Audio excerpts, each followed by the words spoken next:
Hello.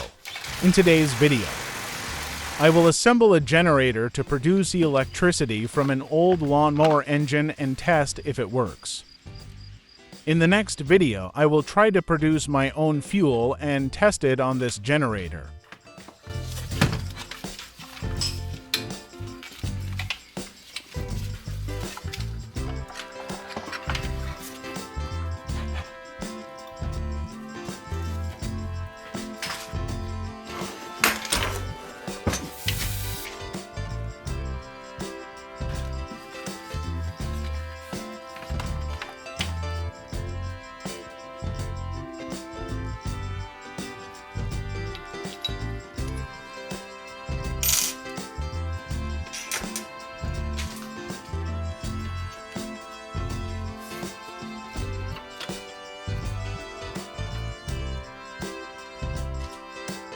Right now, the tank is filled with pure gasoline from the pump. I'm just going to test if my generator works.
In the next video, I will try to produce my own fuel for this generator by pyrolyzing plastic waste.